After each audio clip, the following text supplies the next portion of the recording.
He was chair of the Revenue Committee when I was in the legislature.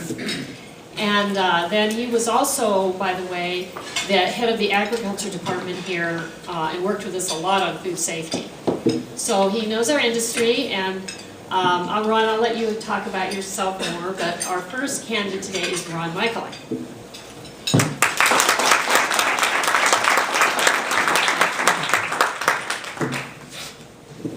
Thanks, Lynn. It's great to be here. Those of you that know me know I don't like to be attached to a podium, but it looks like I'm going to be to this one, so bear with me. I like to get out from behind the podium and talk to people. It's great to be here. I see some familiar faces and some folks that maybe aren't quite as familiar. As I understand it, Lynn, if it's all right, I'd give just a quick background of who I am and what we're about, and then we're going to have some questions. For those that don't know me, I'm from southwest Wyoming, a little town called Fort Bridger, Wyoming. Bridger Valley. We're about 40 miles east of Evanston, just on the interstate. We have a ranch over there. I'm a fourth generation rancher. Our ranch has been in our family for over 100 years.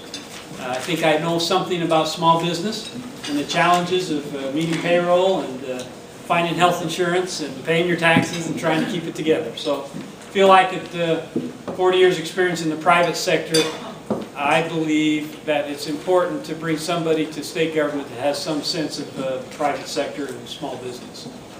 At the age of 28, I was elected to the legislature. I served in the Wyoming legislature with good people like Lynn for 16 years. I went through the leadership positions, was chairman of the Revenue Committee, know a few things about taxes and the effect that they have on small business. I think it's important to have someone in the governor's office that understands the legislative process and knows how to get things done in the legislature. Following that, as Lynn mentioned, Governor Geringer called me up on the phone and asked me if I'd be a part of his administration, and I served for 8 years as Director of the Department of Agriculture. And so we'll talk more about it. There's Gene over there, I didn't even see you. Talk more about that here in a minute. So here we are. I've got an end on my time, so I guess I'm through. So let's get together, let's get some questions. Ron, welcome and good afternoon. Thank you. My name is Ken Patel. I'm a director in WLRA and a chairman of the Government Affairs Committee and of course chair of the PAC.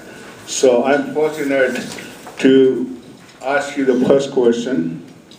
And the question is, since the Wyoming Travel and Tourism program is an investment that brings over $100 million a year in state and local taxes and 30,000 full and part-time jobs, would you maintain spending at the current level even in the light of budget shortfalls? The question is really well worded because it is an investment, because it is a partnership.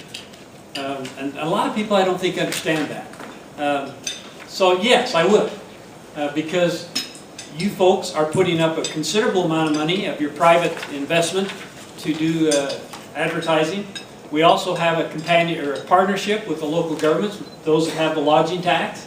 So we have the local folks buying into that, and certainly the state needs to be a part of that partnership. And the Wyoming tourism, travel and tourism is an important part of that. So I don't need to tell you this, it's a very competitive market out there with other states. And other states have actually exceeded what we do in terms of our investment, and we need to maintain that. So it's an investment.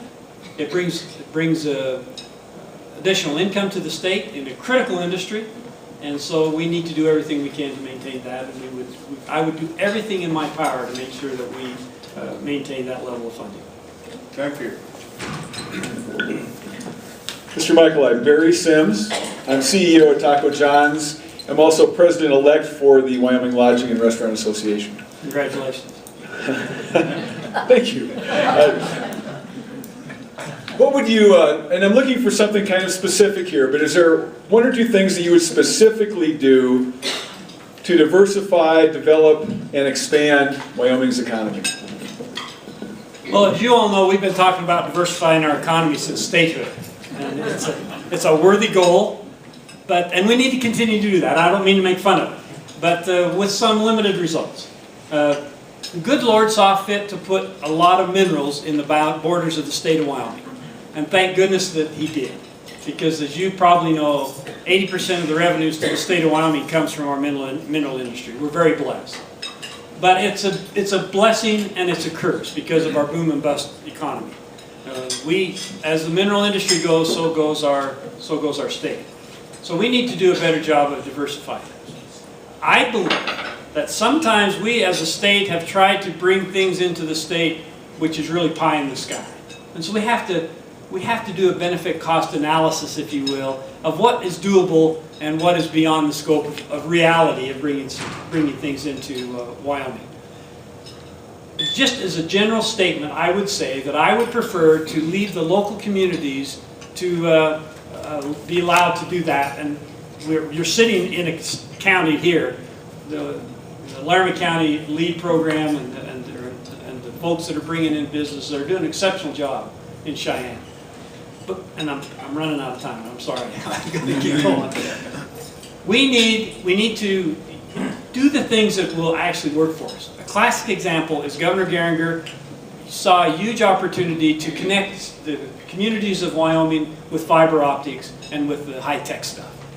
You may know about Aleutian up in the northwest part of the state that is now teaching English into Korea.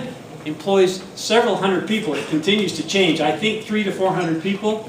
Good for them. That's the kind of stuff we could really do in Wyoming. The other thing, and I'm hurrying,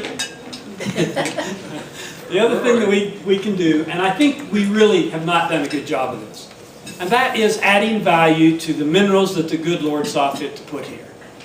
We are too content as a state of loading up coal on a train or putting oil and gas in a pipeline or putting trona on a train and shipping it out of state.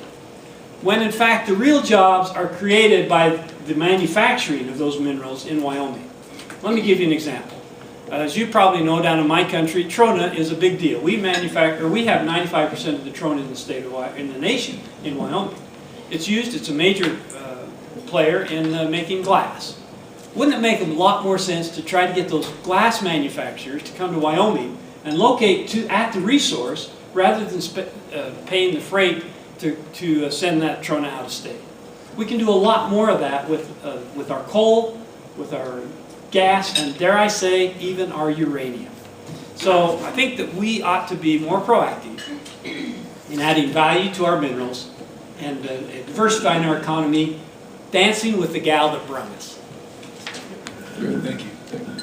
Mr. Micheli, I'm Tim Giberson, General Manager of JCPenney in Cheyenne and Chair of the Wyoming Retail Association.